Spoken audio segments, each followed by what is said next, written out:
Maka ketika kita membaca Al-Quran, karena Al-Quran itu kalamullah, otomatis cahayanya, cahaya sifanya itu, betul. Pertama kali itu yang diobati itu ruh, penyakit yang ada di ruh.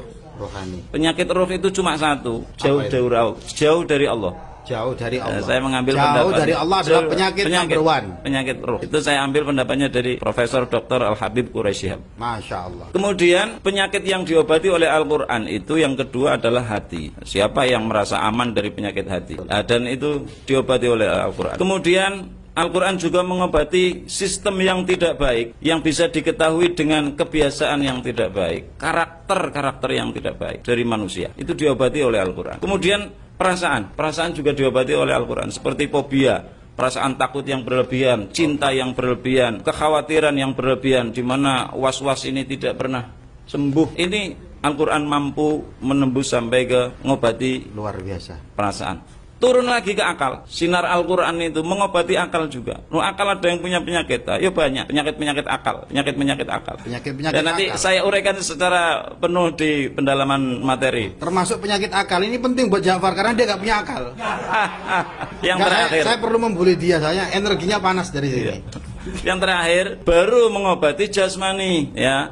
Kadang Allah itu gini, yang supaya kita pahami. Ada orang sakit perut, diruqyah. Mungkin kehendak Allah biarkan sakit perut itu masih tetap ada, yang kita menamakannya terus nggak sembuh. Tapi seorang peruqyah, seorang roki kemudian down mentalnya karena mengobati penyakit perut itu nggak sembuh. Dia lupa, downnya itu karena dia lupa bahwa Al-Quran yang sudah tadi dia bacakan itu sudah memberikan sumbangsih obat yang luar biasa untuk rohnya, hatinya, alam bawah sadarnya, perasaan sampai pada akalnya. Jasmani ini seandainya nggak sembuh pun tidak mempengaruhi selamat dan tidaknya dia di akhirat. Luar biasa. Kenapa kemudian kita harus minder, aduh tak ruqyah nggak sembuh, apa sayanya apa Qur'annya.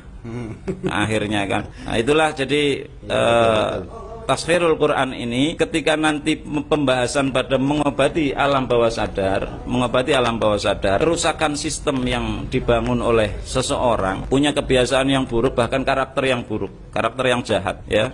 Nah itu Al-Quran dengan metode taskhir itu nanti juga bagaimana peruntukan dan cara pemakaiannya untuk mengobati kerusakan penyakit yang ada di level perasaan dan alam bawah sadar. Ini sangat amat menarik sekali, very jiddan ya. Saya jiddan. Soalnya begini, kalau saya boleh memilah-milah dan saya sering ngomong-ngomong, penyakit itu ada banyak. Ini bicara secara umum. Kalau kita bukan ranahnya seorang tukang suwo, kalau orang sakit itu bisa ke dokter, ya kan? Kalau mungkin sakitnya psikologis, pernah ditinggal pacar, kemudian dia error dan sebagainya, mungkin dia bisa pergi ke arah hipnosis.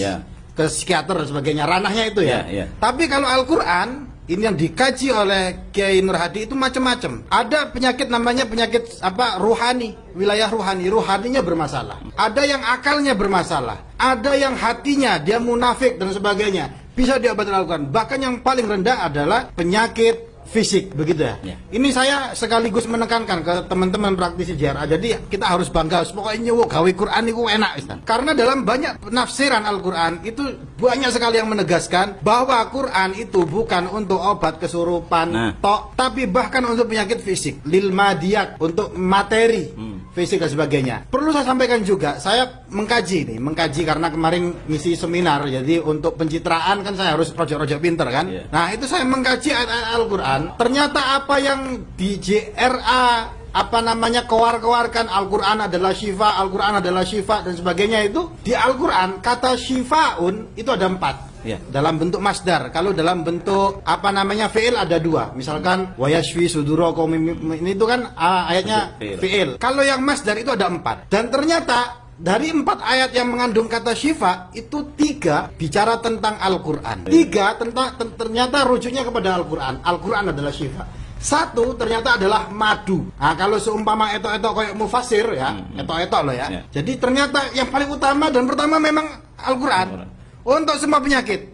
Untuk semua penyakit. Ini Al-Quran, bos.